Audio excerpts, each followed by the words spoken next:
now, coming to you live from atop the Lavender Town Radio Tower, it's the one, the only, PUCL Podcast.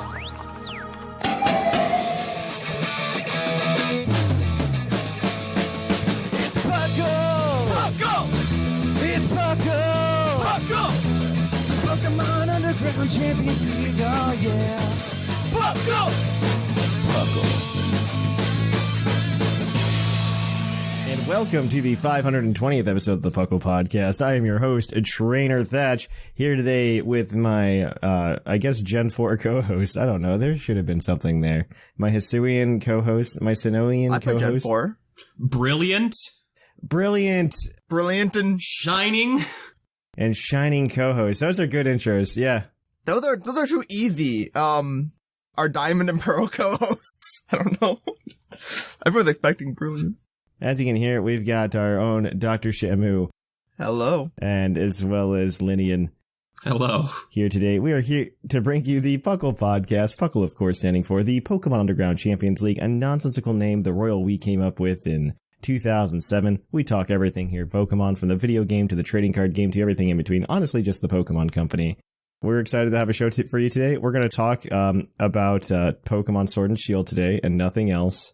No new things happened. No, nothing happened. It is the only game that is allowed to use, that we're allowed to compete on, so I don't know what else we talk about. Okay, so hear me out. We're gonna talk more about this on the show, but this is the show. Well, so obviously, we're going to talk about it more at the topic, but so the communication features are like really not ready at all in Brilliant Diamond and Shining Pearl. And I wonder if it's like a question mark as to like when they'll be ready. And I'm wondering if like they saw that writing on the wall back in August when they were, when they announced that Sword and Shield were still going to be the competitive games. Huh. And they're just like, yeah, so we're just going to keep it Sword and Shield. And not make it BDSP.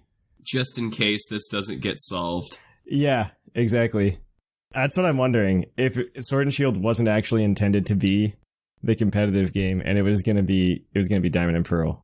I could see that. I think that's an interesting theory, a game theory, but I don't think it's what happened. I don't know. I mean, these games have they show signs of like obvious like not. I don't want to say development issues, but like time crunch. Yeah. No, that's not even why I don't think this is very quick, but like, yeah. I think they looked at it and went, we don't want to have all of these generations just completely not represented in our stuff, particularly our newest thing in our competitive. So we're just going to keep it on the other one. I think that feels more realistic to me. I don't agree with that, only because the numbers have been dropping like crazy for VGC, and without any kind of refresh, they're going to continue to do that. And honestly, the Pokemon from BDSP aren't the ones that are going to refresh the meta, let me tell you. No. I don't think anybody that's missing that's in BDSP will come in and shake up the meta enough to cause any issues. Now, maybe the Pokemon from Pokemon Legends Arceus will. Like, maybe Hisuian Zoroark's really cool. Or maybe Basculegion's really cool. Or, I mean, this is also assuming that these come to Sword and Shield. Yeah. Which is a bold move. The reason I don't think it might happen is just based on like the really cool animations in BDSP. Right. Like some of the animations are like really good and they're better than they were like on the 3DS. And so like I actually noticed it. And maybe I didn't notice the quality of the animations in Sword and Shield because it's like new Pokemon. Other problems? There are some that are just made better. Like Mach Punch is incredible, flat out. Yeah. Like it's like that's a really good looking move for what it is. You know, it may just be like a fast punch, but it looks actually really good. So you can tell by how we're talking that we're really excited to talk about these games. But I'd ask you guys what you've been doing this week, but I know the answer, so I'm not going to ask. Other than that, I did another Nuzlocke on Emerald this week. And played around with it for funsies, but that's about, like, other than that, yeah, like, BDSP came out, like, what else am I supposed to say I did in Pokemon this week, right? I've already put 100+ hours into it at this point. Yeah, it's just, like, I mean, it's a fun game. We'll talk about it some more at the topic. I don't have anything else for this intro. It's a short one this week, guys, because it's gonna be a long topic, so... It's gonna be a long topic, and there's not a lot of much else. Yep, we're going to go ahead and we're going to kick it on over to the news. So let's cue that epic music.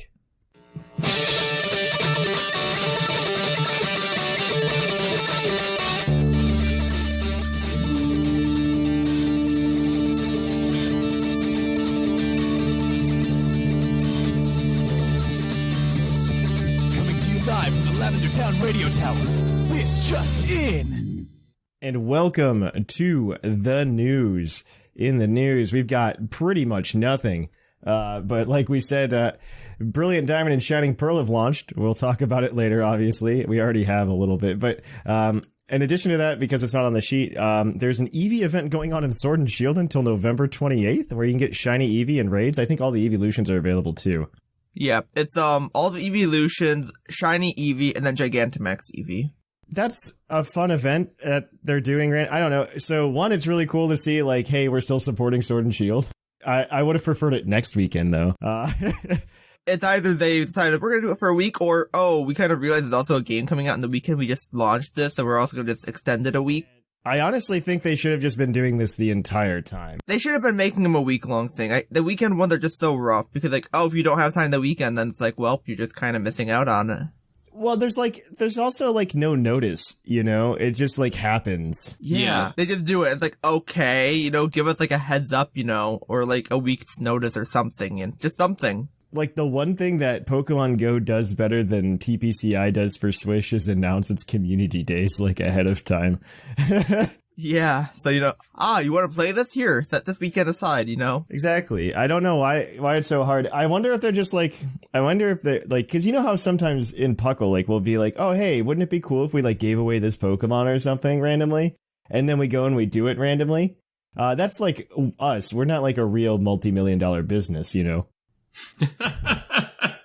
But I honestly feel like sometimes there's just somebody sitting around in TPCI and they're like, wouldn't it be fun this weekend if we did a cool shiny Eevee event in Swish?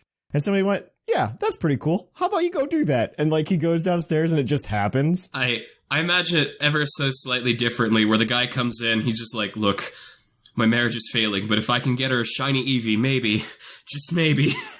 Oh god, those stakes got really, really aggressive real fast.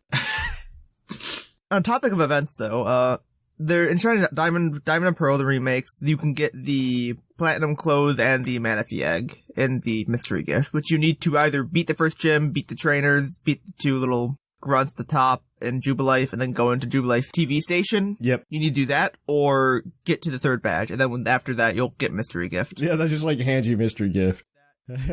Yeah, like, if you don't get it in the Jubilife TV by, like, after the third then gym, they just hand you the mystery gift thing, and like, here it is, have fun. Here it is, sorry we hit it in a really bad place. Bye. Because the also where you get access to changing your clothes anyway, so it's probably, like, a small... yeah. Here it is, so you have it, so now you can get these clothes that we just put in the game. I imagine there's going to be other things that you'll need mystery gift for these games, too, so I would definitely just remember that. Oh, yeah. Mystery gift might be a worthwhile thing in the future. We'll see how generous they are with it. Well, I think you need it. I think you'll need it for Darkrai and Shaman anyway. Oh, probably. Because those are definitely programmed in. Yeah. And I can totally see in like the next couple months, then it's just a matter of time waiting for the events to drop. Mm-hmm. That's all there is to it. Mm-hmm. But yeah, on like not Pokemon Diamond and Pearl news, go ahead, Lynain. Yeah. Decidueye is now available in Pokemon Unite. And it's pretty good from what I've heard.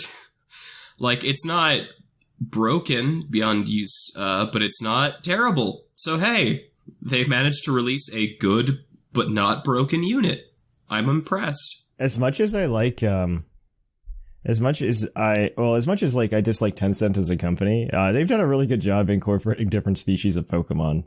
Not in like, maybe not from a player's aspect, but from just like in the game. Like there's just randomly like Apom and like Avalugg and stuff like that. I don't know. I thought I've appreciated that and how cute it is. That's Thatch's tidbit, but I also want to go by Decidueye probably because he's one of my favorite starters.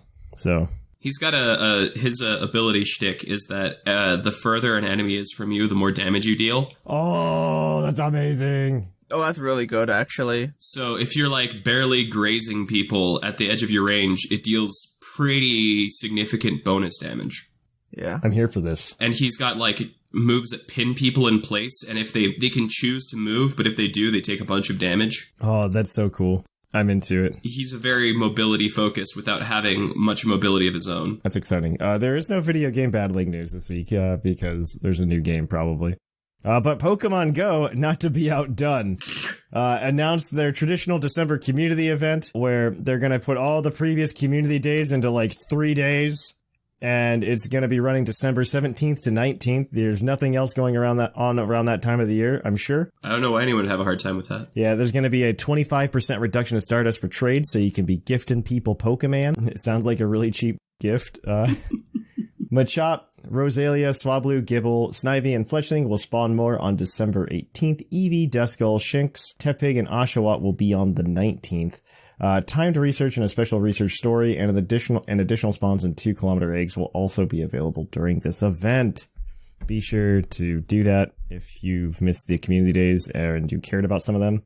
I think Fletchling's actually good in Go Battle League, or Talonflame, I should say, so that might be something people might go after. What? Talonflame's good and competitive? Yeah. This has never happened before. Well, it might have the pre-nerf Gale Wings, who knows? The PvP in Go is not that deep. It turns out that if you just get a Pokemon that has a move that will bump its attack or bump it some other stat at the same time, it's good. That's all. If it has a fast attack that'll boost its stats, like boom. Like for the longest time, like Power Up Punch was like the go-to move for things. Are you thinking Power Up Punch and like Charge Beam? Yeah, Charge Beam. That's like all I'm thinking. It's just like, easy. Yeah, and so Talonflame gets access to Flame Charge.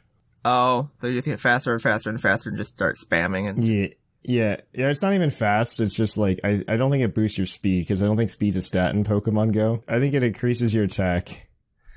So it's essentially Power Up Punch, but you just tap your phone. Don't worry, I'm sure we'll see it at Worlds this year. All right. Oh god. Yeah, they put Go in the regionals and Worlds. Isn't that nuts? We're finally going to have a Worlds for BDSP. It's been out 2 years.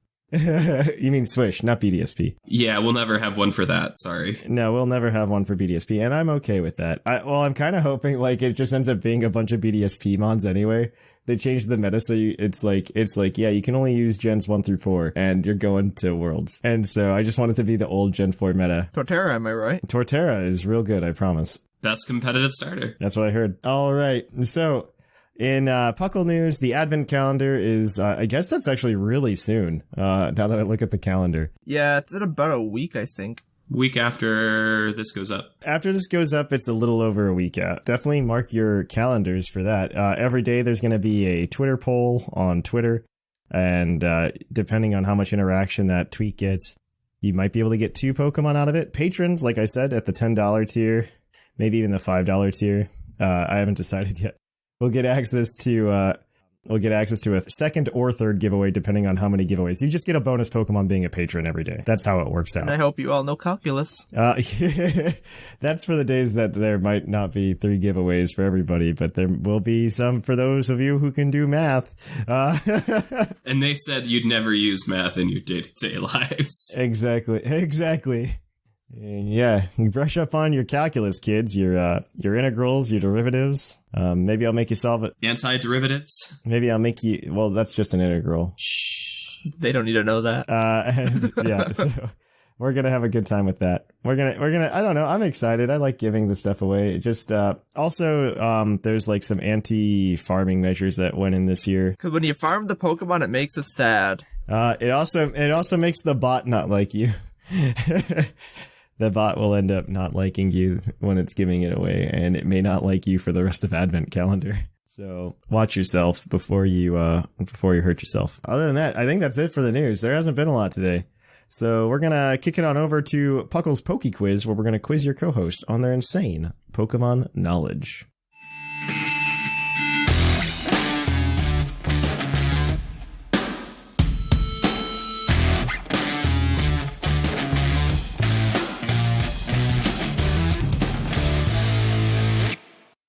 Oh, hi, and welcome to the Poke Quiz, the part of the show where we quiz our co-hosts on their insane Pokemon knowledge. I'm Mark, here to explain the rules.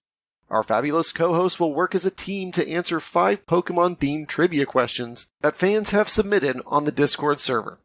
Each question is worth 1 point, with Pokedex and multiple answer questions worth more, for a total of 7 points. The host can use a free hint at any time. If they get all the answers correct and do not use the hint, they can cash it in for an 8th point. Thank you for those rules introductions. We're going to go ahead and we are going to jump into these questions. Our first question this week is going to come to you from Shark Finnegan. Which mainline games are compatible, meaning they can connect in some way, to the most Pokemon titles? Do we count Bank in that as compatible? Yeah, stuff like that would work. Spin-offs are included, as well as Bank. Okay, Diamond and Pearl are up there because they've got communication with Pokemon Ranger, Fire Red, Leaf Green. And then Fire Red, Leaf Green, all of the ones on GBA because they have those communication things. And then they also have communication with Platinum, and they have communication with Heart Gold, Soul Silver. Yeah. So they're also the games that just got remade. So the likelihood that a question answer does rise significantly. I'll say Diamond and Pearl if you're good with that. I can't think, honestly, of a bunch of games that have connection. They also have Battle Revolution, too. Oh, yeah. No, I think it's gonna be kind of easy to just go Diamond and Pearl here. Yeah. Because, Platinum would be considered part of that, too. But even if it wasn't, there are other ones. Gen 4, I don't remember if it had any connection with, Pokemon Mystery Dungeon games, but it might have. It also had Pokemon Ranch. Yeah. I think Gen 4 is honestly there. I could think about all of those too, and then with Bank and Bank had you to go up further, but still, technically with Gen 4 you have Gen 5 as well, connection because of just transferring stuff, I would think, unless you're counting a different software for that, but yeah, I like Gen 4. I like Diamond and Pearl. Diamond and Pearl is correct with 19 games. And it's Diamond and Pearl specifically because technically in the US, I think Platinum gets knocked down to 18 because of nonsense. We never got the patch for it to work with Pokemon Ranch. Yeah. So it's compatible with Ruby, Sapphire, Emerald, Leaf Green, Fire Red. That's 5. It's compatible with Diamond, Pearl, Platinum, Heart Gold, Soul Silver. Outside of just transferring to Gen 5, they also had that weird transfer you could do because there was a giveaway item that you got in Gen 4. Yeah, there's the locked capsule. The ability, or not the ability, but whatever capsule, and you transferred it to... Yeah, the locked capsule. Yeah, and you transferred it to Black and White, and that's how you got Zorua in Black and White originally. And then also the side games, Pokemon Battle Revolution, My Pokemon Ranch, Pokemon Ranger Shadows of Almia, and Pokemon Rangers Guardian Signs. There are a lot of Pokemon you can get from those, by the way. It's insane. So I definitely really like playing around with those. On that note, though, that is correct. That is 1 point. Your next question is going to come to you from Professor Snag. What rival has the highest level Pokemon in any main series game? Barry. In the fight area, rematch him 5 weeks in a row and he'll get up to mid-80s. That's your final answer? Honestly. Yeah, I just know this one off the top of my head, yeah. Cause, I can't think of anyone else who gets really high levels anyways, because, even then, unless there's something stupid with Trace. Trace. I wouldn't know, though. Trace. Barry is correct. In the survival area in Platinum, if you keep battling enough, you can get a starter all the way up to level 85. All right. Our next question is your Pokedex entry question, as always. If you have to answer, if you don't get it right, though, you get a second chance. If you get it right the first time, you get 2 points. Right now, you're 2 for 2. Let's see if we can make you 4 for 3. This one is going to come to you from Tubins. Its Diamond Pokedex entry reads, it loves eating mushrooms that grow under dead grass. It also finds hot springs while foraging. Who's that Pokemon? That sounds like Swinub? Yeah, I think kind of do because it's a pig. Yeah, I'm thinking. I do think there was something. I do remember something with Swinub in them in Hot Springs. I don't know why. They might have done an anime episode on it or something, but I feel like that was a thing that happened. Because that really sounds like, I don't know. I'm going with Swinub, honestly. Yeah, and then if it's not Swinub, it's just another pig. Because finding mushrooms, but Hot Springs makes me think ice. Swinub is correct. The hint text entry was from Crystal, and it says, it uses the tip of its nose to dig for food. Its nose is so tough that even frozen ground poses no problem. So Swinub. You guys are 4 for 3. Your next question's worth up to 2 points. This is your multiple answer question. For 2 points, it makes it real hard because both these have a lot of answers. So I guess this is where you're going to lose your points, if anything. That's fair. This one is going to be from Gus. There are 10 answers. For every 5 of them, you'll get 1 point. Oh boy, okay. So he wants to know what 10 non-legendary, non-mythical Pokemon get Z moves. Get unique Z moves?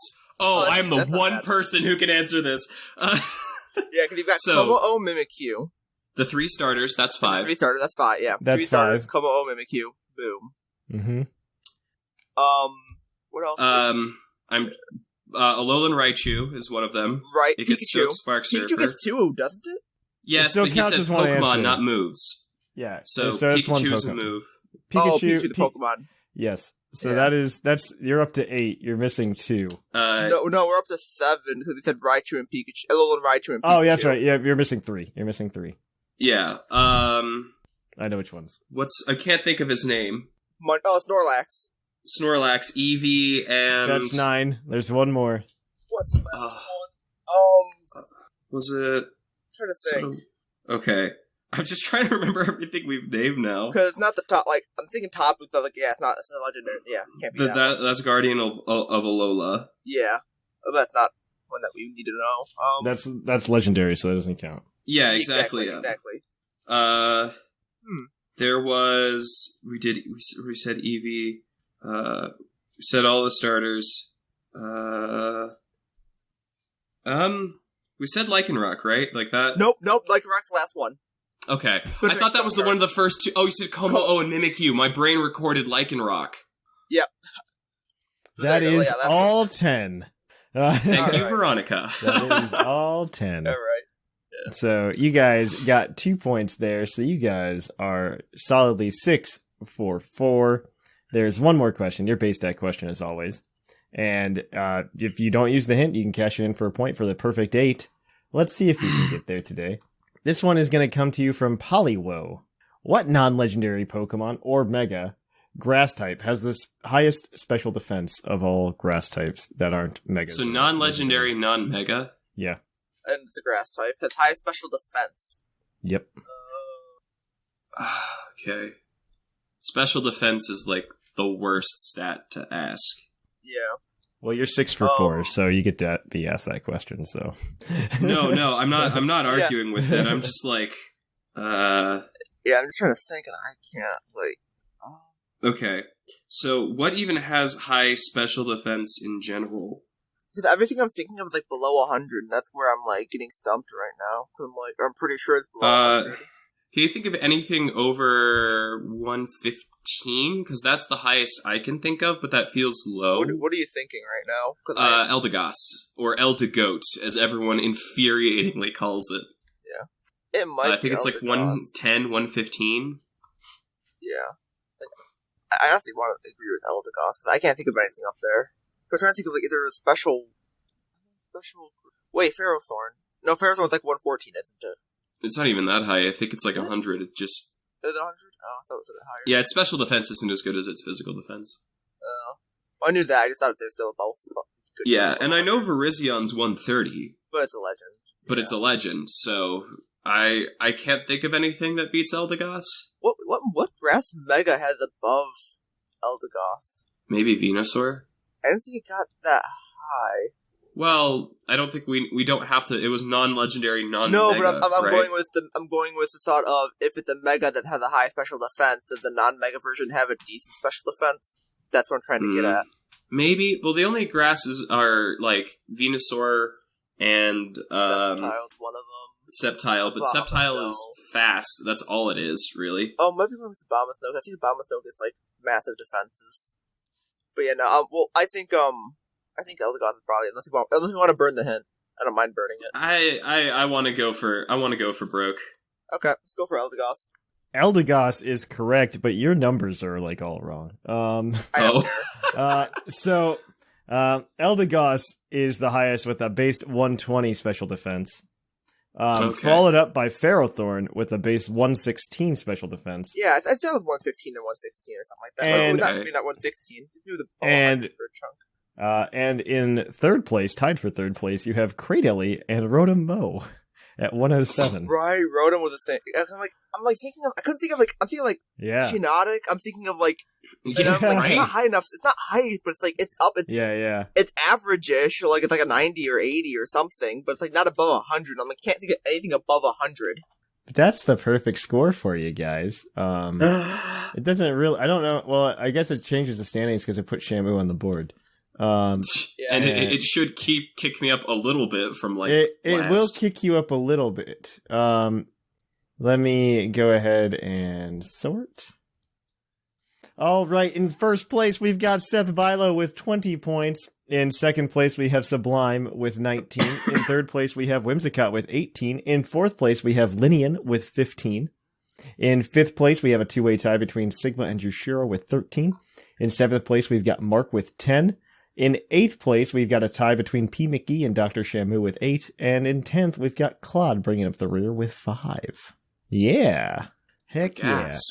All right. On that note, we're going to kick it on over to the topic. So if you want more Poke Quiz, listen in next week. Hey, would you like a green Tauros badge? Well, you can have one. If you come over to our Patreon at patreon.com/PuclPodcast, we are going to be giving them out once we hit $850. We're going to be giving those to every patron at the $10 plus tier. Because we love you guys. We'd love to see this project made. Of course, if we hit any other thresholds on the way there, such as $800 for the week-long giveaways to the community, that would also happen as well. So if you'd be interested in getting a green Tauros badge, feel free. Come on over. If you can't support the show, don't worry about it. You just listening is enough for us. So until then, though, guys, I'm Thatch, and I'll catch you guys on the flip-flop. And welcome to our topic today. Our topic today is going to be why Sword and Shield is the game you should play and not BDSP. Oh, right. No, it's okay. Hop is perfect. We're going to be talking about Brilliant Diamond and Shining Pearl, the two new games that dropped this weekend. All of us have played it. Shamu's definitely played it all the way through because he grabbed the ROM before it dropped.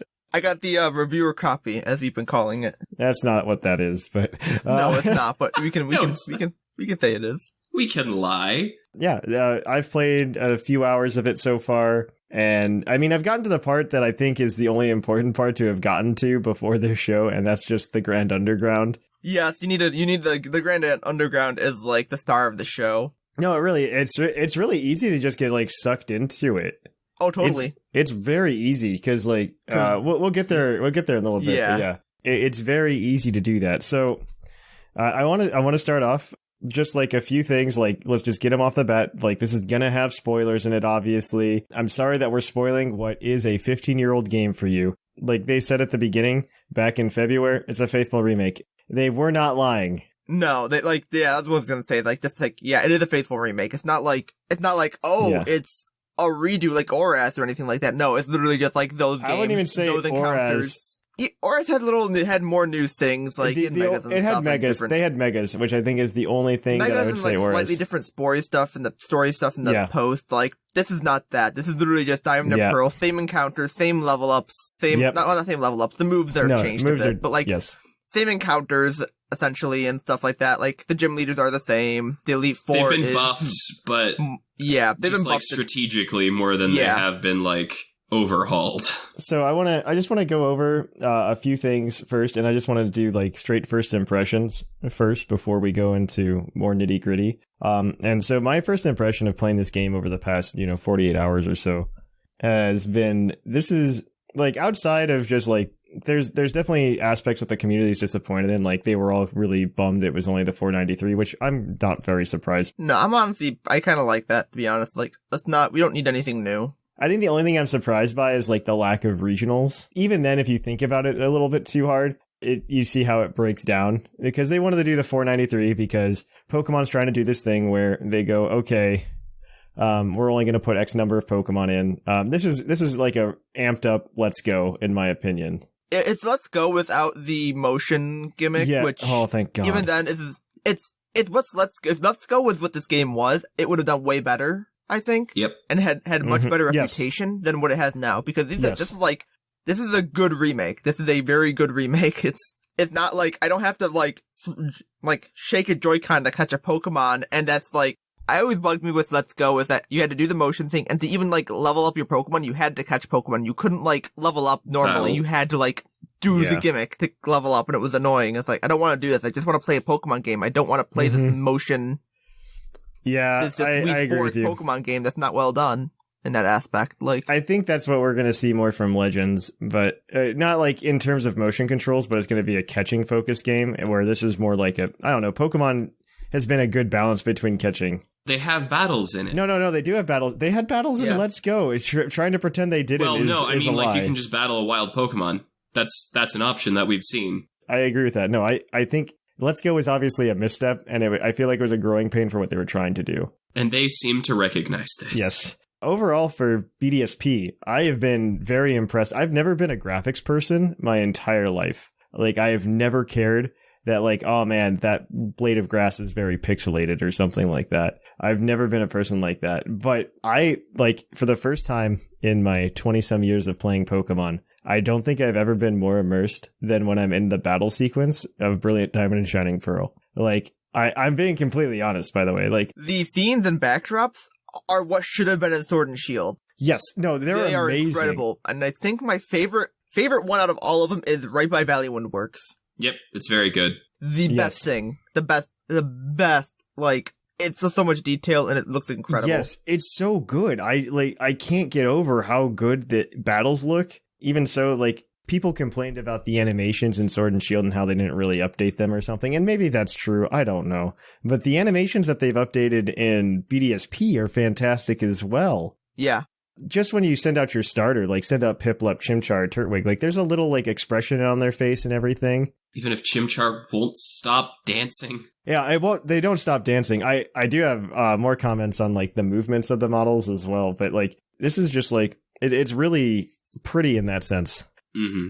I don't know. It's a very pretty game. And that's all I can say about it. Like outside of like, it's a remake and it makes playing Diamond and Pearl more palatable if you have the originals because of a lot of the issues that exist. I mean, we do have the Experience All, which is kind of... It is in a sense easier, but it's also in a sense harder because, like, yeah, you don't have to deal with the grinding aspect, like your levels, and then they do have the, like, Ami friendship mechanics just built into friendship. Yes. It's a little annoying, but sometimes it's like, it's benefit. It's a double-edged sword. They had the same issue with Omega Ruby and Alpha Sapphire, where they didn't adjust for the experience share. Like, X and Y adjusted for it. Sun and Moon have adjusted for it, and Sword of Shield, to some extent, is also adjusted for it. I think worse so than Sun and Moon and X and Y. Well, Sword and Shield had the EXP candies, which just broke the game over your knee. That destroyed it, because you literally like, oh, what's this do? And it just jumps up 10 levels. As far as I can tell, they have modified the EXP formula in BDSP slightly. Yes, I do agree with that. So it now biases more heavily on levels. So if you are over-leveled, you're getting like 10 EXP instead of a couple hundred. And if you're under-leveled by that same token, you're getting even more stuff. So your team catches up and levels off pretty fast. I added a level 1 Pokemon from a fossil right after the second gym. Mm-hmm. And it caught up and has stayed like competitive because everything else slowed down as as it ramped up really quickly. So it's hard to get as over-leveled as you could in ORAS. No, it's definitely better. I mean, it's just this issue that they have with adding the XP share to older games, I've noticed. And it is what it is, and I don't blame them for doing it. I will blame like the decision to have no off switch for people who want it, because I feel like taking away options for anything is just dumb. But that's not a BDSP issue. That's just like a Gen 8 issue, and I don't want to put that in this. As far as my first impressions, I've been pretty satisfied with it overall. There are a couple of things here and there that bother me.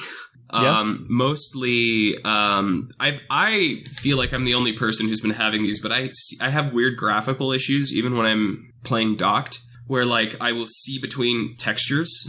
Yeah, that is a thing. There is a little bit of a texture issue with like ledges. Like the black lines from the old games are coming back, and it's like, this is the problem? There's definitely evidence that there were issues in development. Performance issues. just because it looked, I mean, we obviously saw from the version 1.0 to version 1.1. Yeah, like they were polishing that until it came out. Yeah, there was obviously an issue. But there were some other things that are absolutely choices that don't work.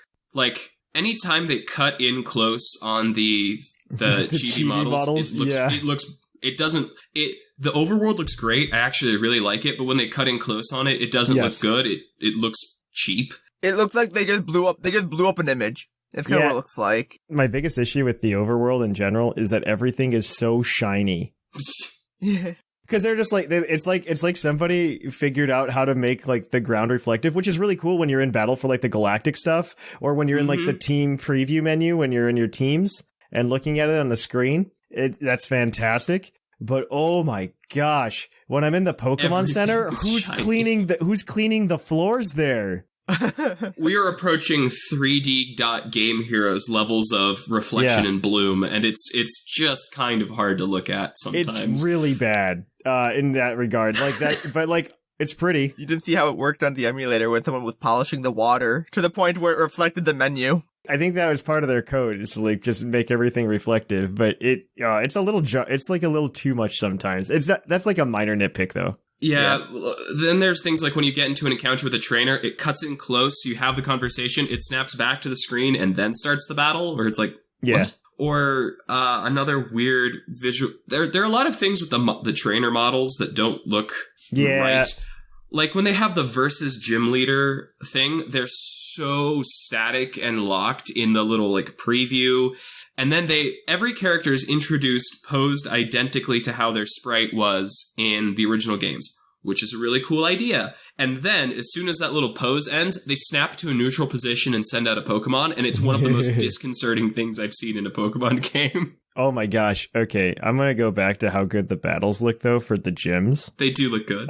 Because they put, like, the lights up. It reminds me of the anime episodes. Right? Yeah. Where... you would have, like, the old anime episodes where they're in the gym. You see the stage, like, you see the rafters and stuff with all the lightings, and... You never felt that way before in a game.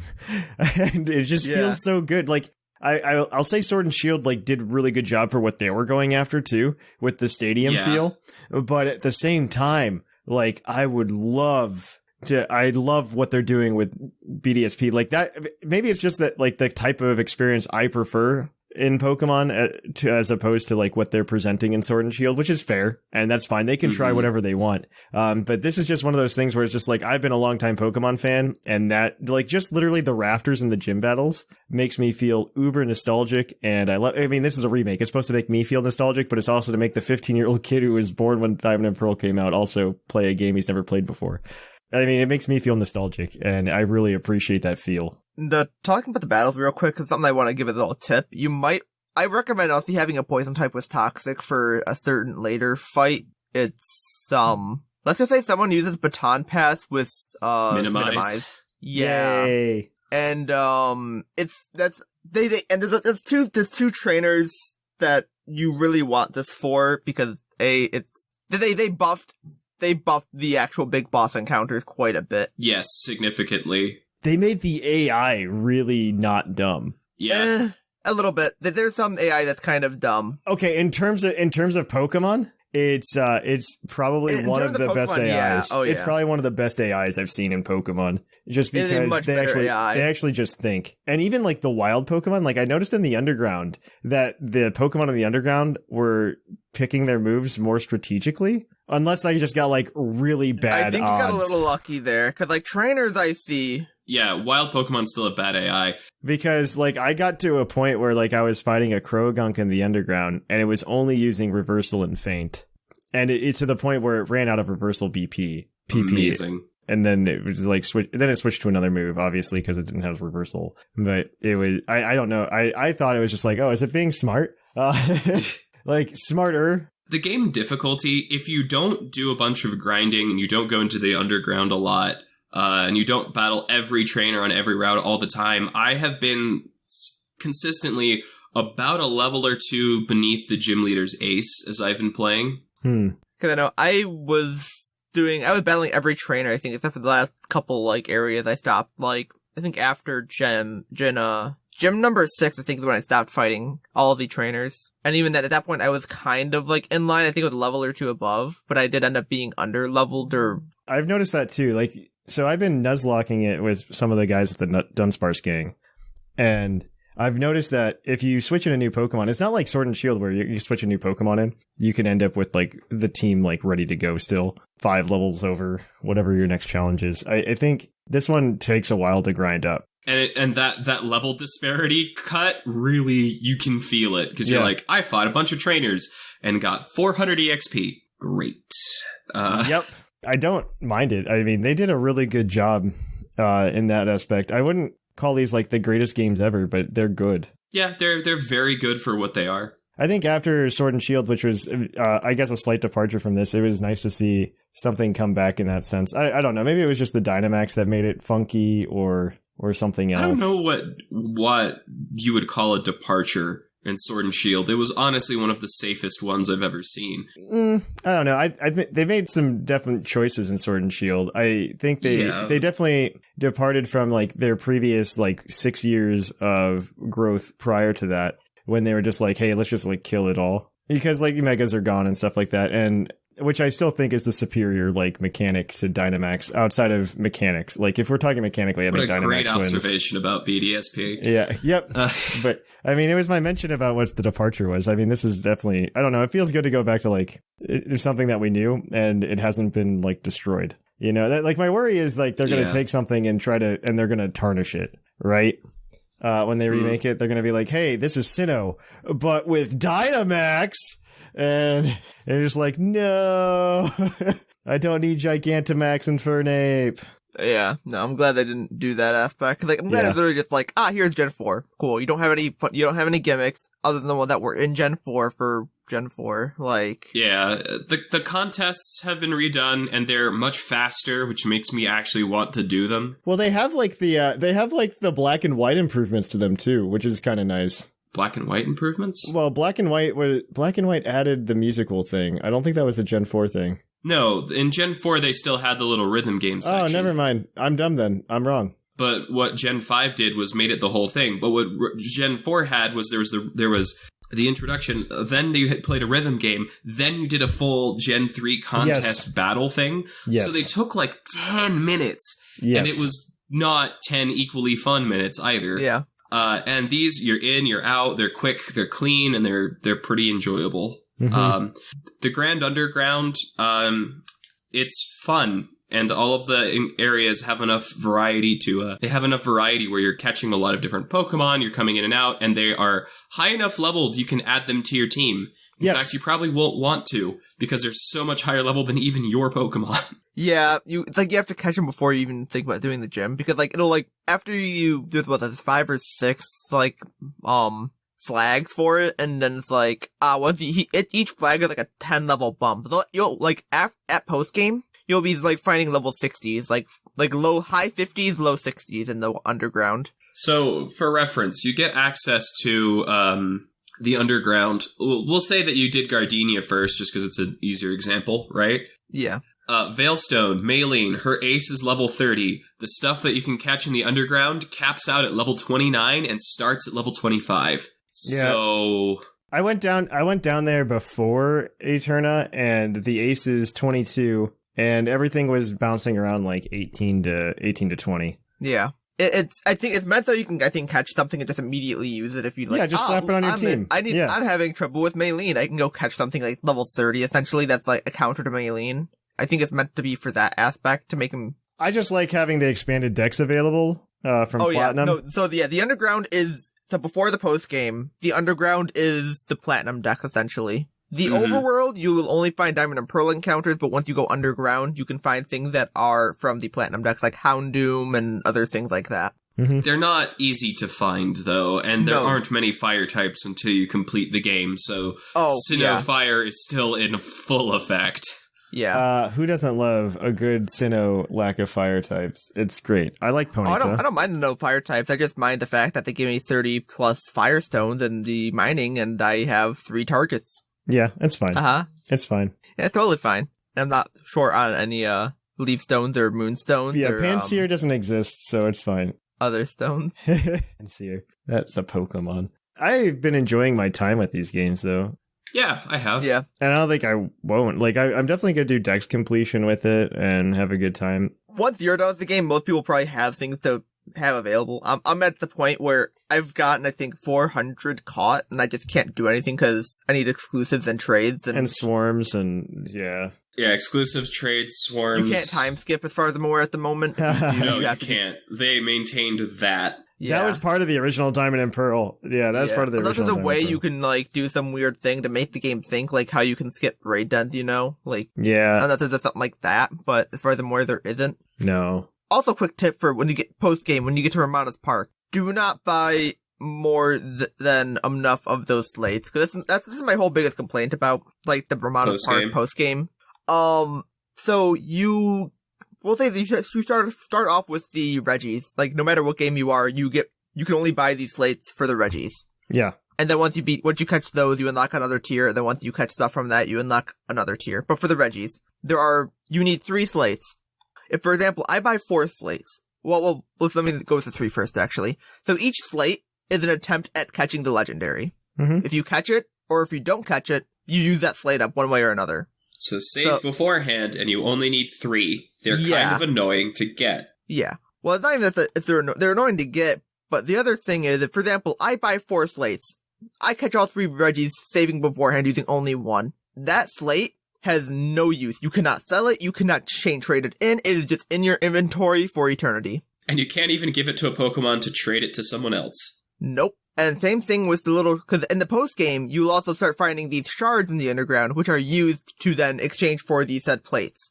Mm-hmm. Once you buy all the plates, you can still buy more, but there's no sense in buying more, because you can't use them. They don't do anything, they don't exchange for anything, same thing with the shards. You can only use the shards to buy these slates. Wait, did they get rid of the shard guy? No, when he's saying shard, so there are legendary spheres that you can exchange for the shards, for that to go encounter those Pokemon. They're called mysterious shards. Okay, there's the blue shard and the green shard and the red shard I'm thinking of.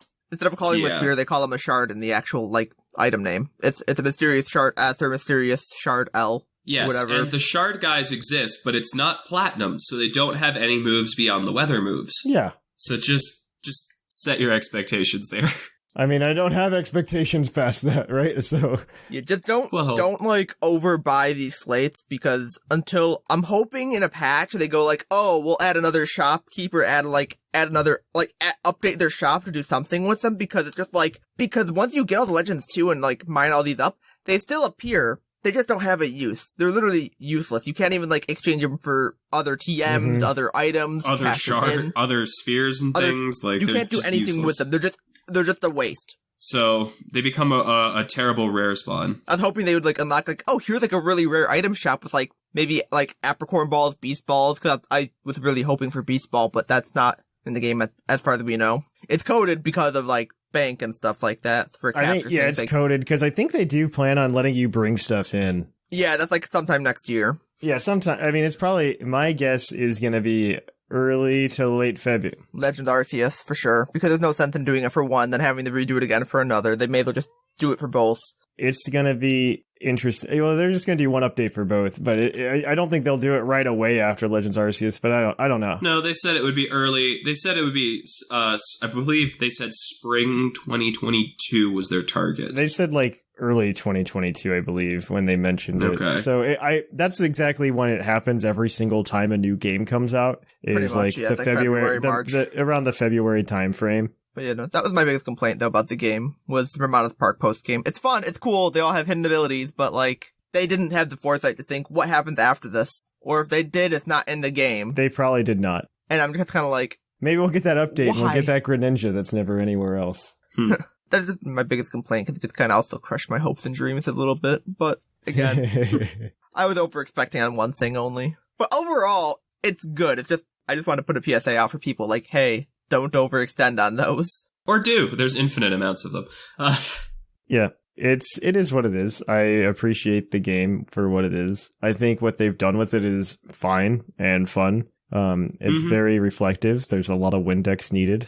And it's just, I don't know. It's a fun time overall. I would recommend it. Like, maybe not both games. Definitely get one of them. And if you see it, like, if you're like, is it a $60 game? You can kind of go both ways. Like, cause if it was $40, I'd jump on it immediately because I think it's definitely worth a $40 Oh, yeah, game. yeah, again, 100%. What it is it's Diamond and Pearl, which were $40 games with improvement. Like, honestly, I feel like this isn't enough of an improvement to make it worth that $60.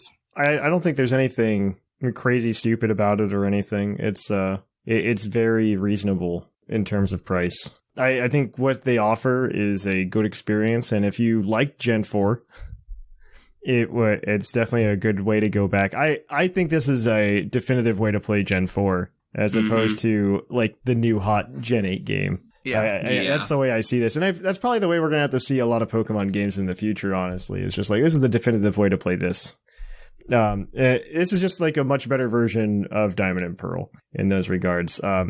Granted, I still like to play Platinum, and I will probably still play Diamond and Pearl again so I can play through Pokemon Battle Revolution. Oh boy. I would love for them to come out. This is like a complete aside because we've essentially finished BDSP, but I think it would be a real blast, not for Pokemon Battle Revolution exactly, but for a game like that, charge me like $30, you know, and let me just have some Battle Frontier facilities, and that's all you put in there. I bring the Pokemon straight from home, drop them in. Yeah, legitimately, they just need to make like an online. Essentially, they need to make a Showdown app that you can use your actual Pokemon with. I don't see why they haven't updated that into home. And they could just use sprites. They could just do sprites, and I think it would work out super well. Yeah. Yeah. I think it's like really all they have to do, and you're good. Yep. That's my pro tip for Nintendo. Then your home subscription's worth it. I'll pay more than $15 a year for that, honestly. I'll pay whatever amount I have to pay for that. So yeah, just think about it, Nintendo. Think about it. You could do it yourself.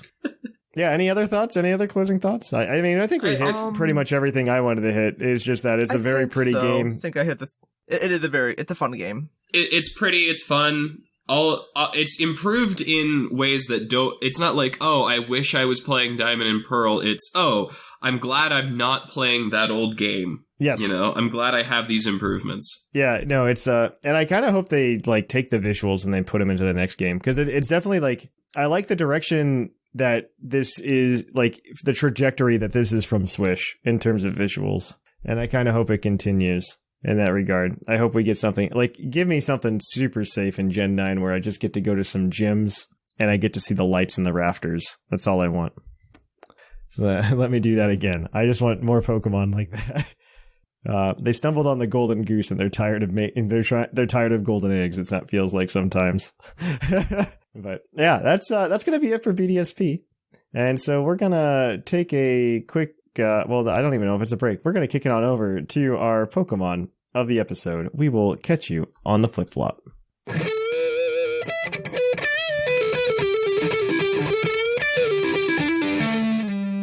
Poke of the episode. And welcome to our Pokemon of the episode. Our Pokemon of the episode this week is National Dex number 483, Dialga, the temporal Pokemon. Dialga's Shining Pearl Pokedex entry reads, a Pokemon spoken of in legend. It's said that time began moving when Dialga was born. Yay.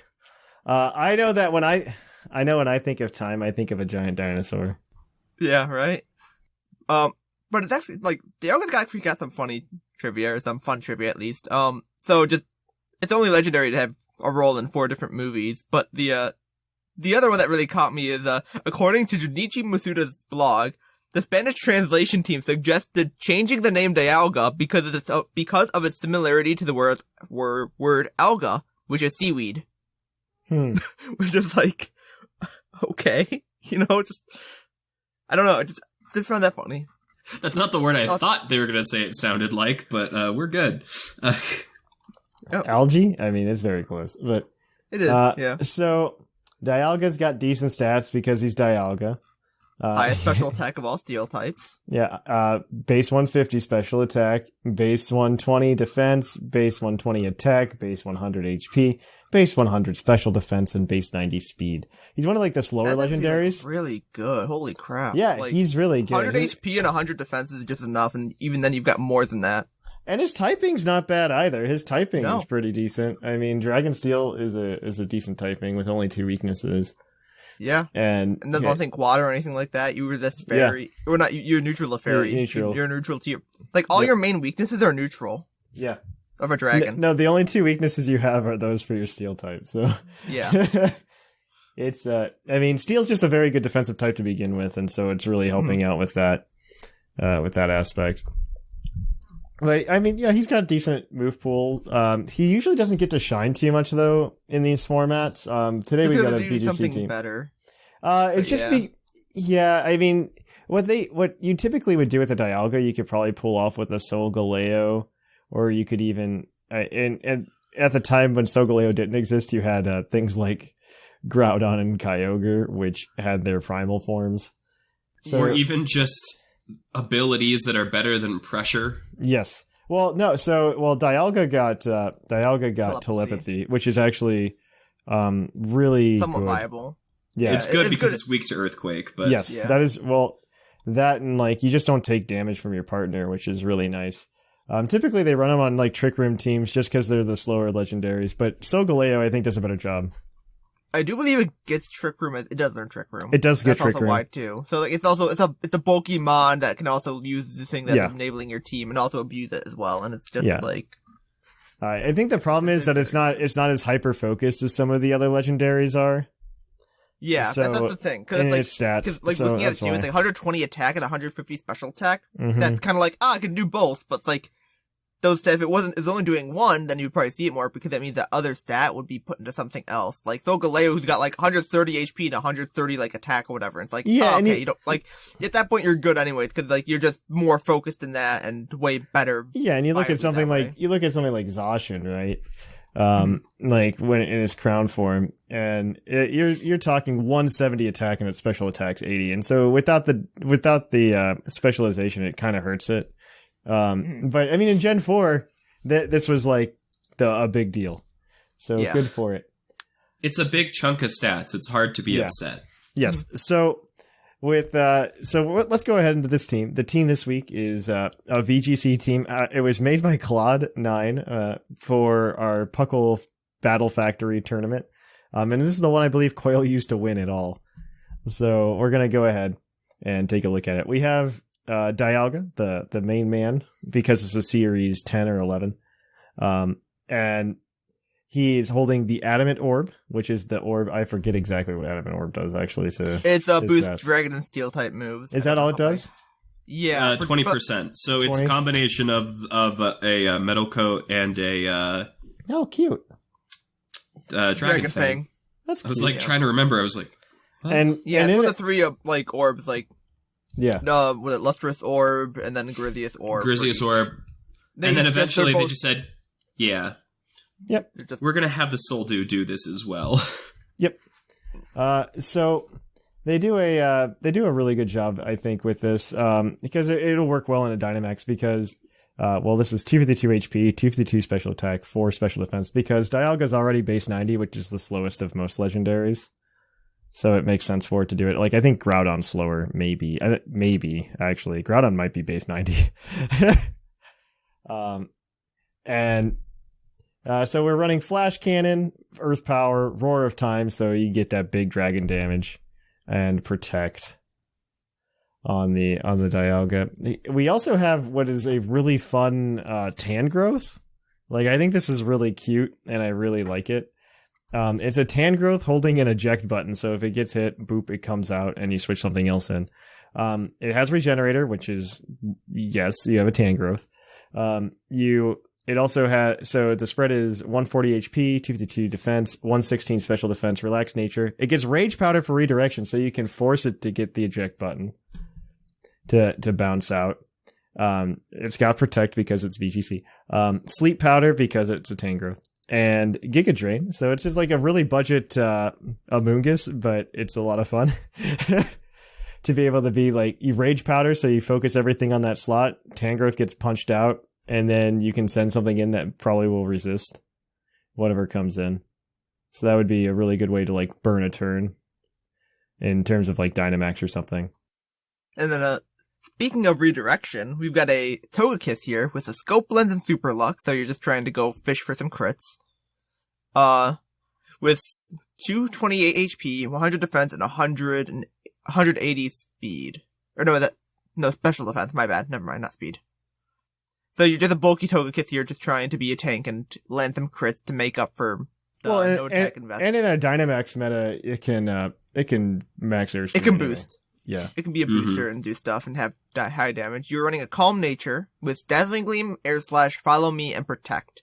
So you're just kind of there to be either just hitting for that damage, just taking a hit, and just being a fat flying egg.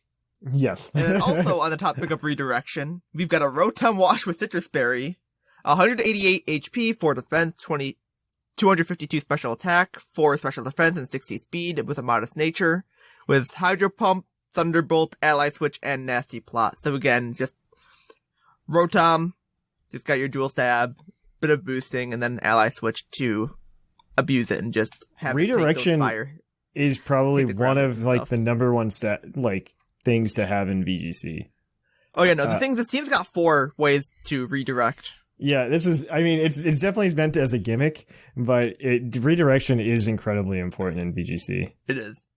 And I think the whole main thing of this team is like, protect Dialga. You protect the Lord. It really is what it seems like. It's just like, protect the tower, like, or protect the kingy type thing, you know? Yeah. But, speaking of redirection again, we've got another Mon. Speaking of redirection again, we've got our one of our 2 ice types. We've got Frostlass, which has timid nature. It's got 248 HP, 8 special attack, and 252 speed. We've got Will-O-Wisp, we've got Taunt, we've got Icy Wind for that speed control, and then we've got Ally Switch. It's got a Focus Sash as well. So you can Ally Switch in, survive something, and then still be able to try to get something off the next turn.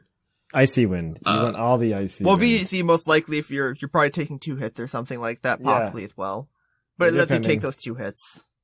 Yeah. Yeah, and it lets you, if you have like a Zacian or something that's gonna attack your Dialga, you just switch in, take the thing, bring you down to your Scarf, and then you unload on the poor, unsuspecting Pokemon. You overpower him to death. Yes. More realistically, you max Quake, but... Yes. Then we have another Sinnoh Ice type to round out the team. We've got Weavile with a wide lens. That will make sense here in a second. 252 attack, 4 special defense, 252 speed. Fake Out is the ability... Pressure's the ability. Fake Out is the first move, and it's a Jolly nature. Fake Out will help you get that flinch. It's VGC, of course. Triple Axle will help you squish anything. Lash Out is a dark type attack that deals extra damage if you've had your stats lowered. So if someone's going to Memento or Parting Shot or Intimidate, use that. It'll hurt. And then Protect because it's VGC. Yeah, Protect because it's VGC is absolutely correct. This team was available, I think, for a while actually already, but we'll make sure that it's more available this week.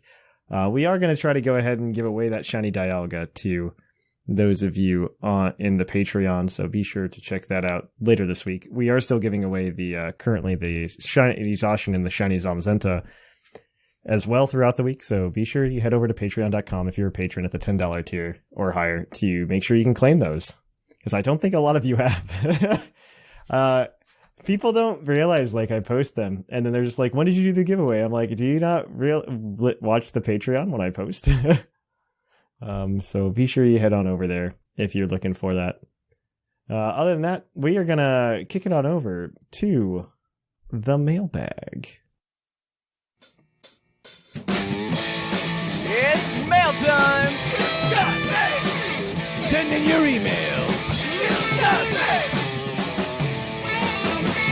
Mail! And welcome to the Mailbag. The Mailbag is the part of the show where you can email us at puclpodcast@gmail.com and let us know your thoughts on the questions. We were asking you this week what you were excited for BDSP, or if you had it, what you think of it so far. We got some emails from you guys, but before we go on, I want to remind everybody that this segment of the show is brought to you by the fictional energy drink Green Tauros, the energy drink that gives you hooves. Hooves. And because of that if we read an email and we think it's really good, we'll give you the Green Taurus badge if it sparks a good amount of conversation. So let's jump into these emails. The first one this week is going to be from Glyscore Gamer, and I am going to go ahead and read that one. Hello, my Puckle friends. Glyscore Gamer here. It's been quite a while since I've written in, but I figured it might be a nice way to voice my opinion once with these new games coming out and all. I'm writing this email on Tuesday, so I don't know anything about the games other than what's been released and the little bit I skimmed over in the Discord spoiler channel, which you should totally join. Some people may not be excited for these games, but I certainly am. This will be my first jaunt through the Sinnoh region, and it is sure to be brilliant. With that joke, I'm sure you've guessed that I will be playing through Brilliant Diamond. Everybody is playing through Brilliant Diamond. Like, it is by far, like, I think it's almost as bad as Sword and Shield's disparity between Sword and Shield versions, if not worse. What was it on staff? There's like 2 of us. You were the only one, I think. No, there was one other person. Well, okay, you're getting it was me, Claude, and Orange. Yeah, okay. Lenny was the only one who got the copy from Puckle. Yes, yeah, that's what it is. Yeah, the others deferred. People playing Pearl. Yeah, it's like, I think the disparity is really bad, though, between, I think it's something like crazy high diamond percentage versus Pearl. At least in our community it is, because I think about, like, it's at least it's like a 2-to-1 type of thing, I think. I think they made the problem of making Pearl pink, okay? Pearl pink and its mascot unfortunate. Yeah, I don't know that Dialga or Palkia are that exciting, but Palkia is definitely less exciting than Dialga. It's also less like, hey, Dialga's really good, as we just talked about. You know, 2 weaknesses and a bunch of resistances, and like the main weaknesses being neutral. Oh, what a surprise. But let me continue. Unlike some other Pokemon players, I don't think the art style is that bad. It's not, especially like with I forgot to mention this in the topic, but like the chibi art style, it looked like really comical, like in the leaks and everything, because they were just screenshots. But when I see them moving, it's not that bad, because they add a little swaying motion to everything, and it just kind of makes it feel better. I don't know how to describe it. It's just better. Honestly, after this game, I wouldn't actually be upset if this was much more common for like, hey, like, because I don't care about the chibi in like overworld. It's not that bad. I kind of like it, honestly. But as long as I have like my full body trainer in battle, which you do, I'm okay with that. I would be okay with it for like next Gen 9, but I know they probably wouldn't do that. Oh, they're not going to. And people will be pissed if they did. It's a little charming in a way. I'm excited to see my favorite Pokemon Gliscor in a playthrough for the first time. And some of my other favorite Pokemon from Sinnoh, so my team should end up being very cool. I'm hopeful that the battles will provide me a little bit of a challenge. They actually might. They like added items and stuff. It's really crazy. The gym, yeah, like I think one of them is they gave Fantina's like Gengar a Colbur berry. It's crazy. Like, yes. That caught a couple people in Ilka did a good job with that. Like, good on you, Ilka. Also, good on you, Ilka, for bringing Pokemon into the 21st century by putting it in the Unity engine. We'll know everything about this game in 4 days, and this is not a bug. Yes. Well, the good thing about the Unity engine is, like, the people who have been, like, doing the data mines, like, you can literally, like, actually make, like, ROM hacks with this very easily. And it's like, that is a cool concept. Because imagine a Gen, like a Gen 8 mechanics, like, ROM hack on, like, you can make, it could be really, they could do some stuff with that, and that's kind of exciting in the future for people to like redo these, and like you could see a platinum ROM hack at least to a degree. I think it's more exciting for the idea of Gen 9 being based in Unity. But I don't know if that's an Ilka thing or a Game Freak thing though. That's the thing. I think part of the reason they brought Ilka in was to probably help them transfer it to Unity, and kind of like how I feel like Let's Go happened anyway. Was that they were trying to move to a new platform of some sort, so they had to test it out they wanted to test it out with something they already had. So they used this opportunity to make Brilliant Diamond and Shining Pearl. Kind of like how they used the opportunity when they moved to Switch to make Let's Go Pikachu and Eevee, because they already had they wanted to make the assets. Yeah, if we see Legend of Arceus on Unity, then I would believe that, but until that, I don't think I will. I wouldn't be as worried about Legends of Arceus. Yes, but Unity's also, from understanding and hearing things correctly, is a much easier platform to build games on. Yes. So it's kind of It's more well documented, so it's going to be easier. It might be more of Ilka's first time doing something of this level, and they want to like use an easier engine. That could be it too. It's just saying like it's the engine that they should use. To be fair, we know nothing about the development of Legends Arceus. We know nothing about it at this point. We don't even know who the director is. Like, it's really scary. Yeah. But let me continue. Where were we? The Ground Underground sounds like it's going to be a blast, and I love how they're implementing some wild area elements into it. That's true. I wish Mega Evolution was coming back, but I always knew that wasn't going to happen. Better than Megas, though, we get ball capsules, which are one of my favorite things in the whole franchise. It's so fun to sit around and design the perfect entrance for your team members, and something I absolutely loved in Heart Gold Soul Silver. I do wish they would keep that. I think that's like trainer customization, right? So yeah. I expect this game to be enjoyable and make a lot of people happy, but there's always those fans that won't be happy with the game, and they're given for one reason or another. I know that I'm going to enjoy this experience, and I hope you do too. This is Gliscore Gamer signing off. Yeah. All right, well, thank you for that one. The next one is going to be from Kester. Kester, yep. Hi there, PUCL co-host. Hope all has been well with you, and I hope you are enjoying the new games. Can't wait to return to Sinnoh, to wander in the flowery field of Floroma Town, to scale Mount Coronet, and finally participate in contests again. There is so much I'm looking forward to in these games. I just hope my copy arrives on release day. I've heard a lot of complaints about Pokemon Center shipping. I've heard about that, actually. Yeah, it's been bad. TBG got stuck on it, too. Yeah, he didn't get his for days. Well, no, he got his, like, a day after, I think. He has it now. It's like, I think a couple people who bought it from Pokemon Center, and it's like, yep, it just hasn't even shipped yet, and they're not replying. Which is, yeah, I'm a little worried on those, to be honest, which is unfortunate. But, yeah. There is, however, one thing I'm looking forward to more than anything else. I never had any friends who played Pokemon when I played through my first game, Platinum, but now I do, and that is what I'm most excited about, sharing the experience with a friend. Best wishes, Kester. Yeah, cause like, we've got a lot of people playing the games, give it a couple days, and we'll probably by the time you're listening to, so a lot of people will be messing around with some of the online features and stuff more. I'm kind of excited for the way they implemented Union Room, actually. Union Room looks good. There's a lot of things they're still working on. I can even tell you like right now because absolutely. There's a group mechanic. As far as I'm aware, there's no way to actually make a group at this time, which is I think it's more of like it's gonna work like how they have the Union squads on Unite or the Unite squads. I imagine that you're in this list of people and then you can just join that. I feel like it's supposed to be more of like a friends type thing. Like if any of your friends can just pop in this friend room and you'll join in a sense. But yeah, I hope we do one for PUCL. It'd be great. Yeah. If that is the thing, we will do it, assuming there's no, like member limit. There's probably going to be some member limit of some sort, but... I think so, but it'll be unfortunate. It won't be too bad, because, like, we never filled up the Unite squad, I don't think. No, but we had a couple of them that got spread out throughout, and again, this is more of a Pokemon game, not I don't want to say a niche game, but not everyone was playing the MOBA. I was going to realize, we never said anything about the Underground's online functionality. I haven't tried it yet, so I didn't say anything. Shamu and I did. It's okay. It's okay. It's not what I was hoping, because what I was hoping was you go to someone else's Underground and you can kind of get the exclusives there in your game. But no, what it does is you're just like, hey, I see you in the Underground, but we're in our own instance still. It's just like Sword and Shield. Yeah, we can see each other and we can kind of interact with like mines and stuff, and our bases load in, but that's it. Yep. Yeah, like, that sounds right. I will find my national deck stuff, even if you're in Gym 1, but you won't find anything that I see. We've seen totally different encounters, totally different, like, shining spots in the walls. I understand. Yeah, but you can weirdly invite people to mine with you, and you each get a separate grid that's completely different, but weirdly, like, the other person's strikes appear but don't do full damage. They just kind of, like, tap. Weird. It's very odd. I don't like it. It's very weird. All right, let's get this next one from Tripster then. Yeah, Trevster. Hello, Shamu, Lynain, Thatch, and all of PUCL. Actually, he spelled Thack. Oh, there's no T. He missed the second T. Yeah. Well, but then change your Discord name to T-Hack. T-Hack. T-Hacksaur. Let's go. Huh. So, I'm writing this on Wednesday before the big drop because I'll probably be too preoccupied with playing/hanging out in the Discord later this week to write in.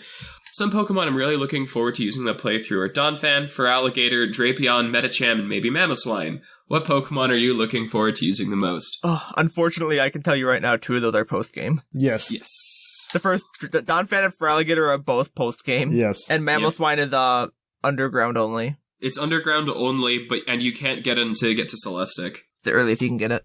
No, that's wrong. No, you can get it in the Swamp Biome. Okay. Either way. I know my list isn't all Gen 4, even things that we didn't have until these remakes, and probably won't be able to get those things till late game anyways. But even if I have to replace any of those things, there are a lot of options, and I'm looking forward to seeing what's new since it appears the Underground will give access to catching Pokemon, giving more options for a playthrough team. Some features I'm looking forward to seeing again are the PokeRadar contests in Underground. One of my favorite things in the Underground was setting a series of throw traps so when someone tried to get to my secret base, they'd be hurled over and over until they're halfway across the map. Throw traps aren't in the game anymore. They removed the whole trap thing. The only thing secret bases can do is, like, affect the spawns in the Underground, but that only, like, it's helpful, you can't even decorate it. It's so dumb. It's a little lackluster, and they did some things really well, but they also kind of just, like, they shoved other things in, they just kind of went like, well, here you go, you wanted it, type of thing. Cause, like, yeah, the secret bases, you can make one, you can affect spawns, but you can't do anything past that. There's no other decorations other than statues and pedestals, and it's kind of meh. Mm-hmm.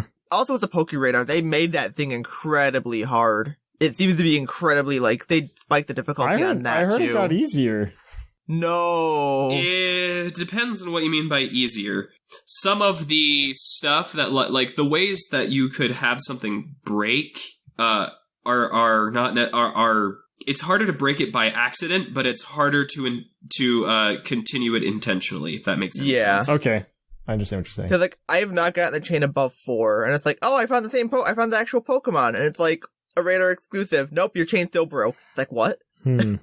Like, I'm like, what? I'm like, I feel like I'm missing something, but.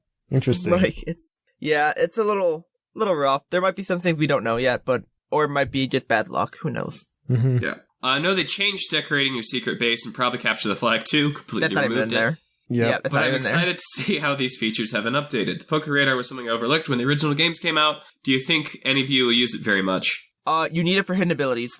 Oh, they added hidden abilities to it. That's the clever. only way to get hidden abilities other than the stuff in Ramonda's Park. And the ability patch. Oh yeah, you do have the ability patch, ability capsule, and the battle tower and stuff. You've got the mints. You do have all that stuff. You still have to use pickup to get, like, the extra Dawn, Dusk, and Shiny Stones. We found that out yesterday looking into that, which is a little rough, but it's not the end of the world. Worst case for, like, Moonstones and stuff, you can always do the, like, Compound Eyes, Thief, Trick, or whatever you want to use, or Frisk, stuff like that. Mm-hmm. I did that for my Moonstones just yesterday. So, but yeah, like, it's fine. There's still stuff you can do. Mm-hmm. Yeah. I still have my old Sinnoh guidebook / Pokedex I bought when the originals came out. And I'll have to see if there's any relevant info in that old thing. Yeah. Probably a lot, actually. I saw the image of that. I don't have that one. I have the original, Prima guide. That thing has helped out actually quite a bit with certain things. With just like, primarily the Great Marsh layout. Having that whole image there. And looking at, when you see the screenshot, which is also another slight improvement, it doesn't automatically cycle. It'll, like, wait for you to press a button before it cycles to the next thing. So you can, like, actually look and see where it is and, like, take a screen cap if you need to. Very nice. Yeah, that is nice. Mm-hmm. He said he'll catch us, you guys, later this week in the Discord. Trevster, the Late Night Legend. Yay! We'll do one more today. This last email we've got is going to be from the Purple Knight. Hello, Puckle crew. Hope you're all well and enjoying BDSP. I've yet to pick it up at the time of writing. Yes, I prefer cart to eShop, and I feel like I covered my general looking forward to in the last email I sent in. So as to not sound repetitive and speculative, I say for certain that there's one thing I'm looking forward to is not emulated in this email. The speed increase.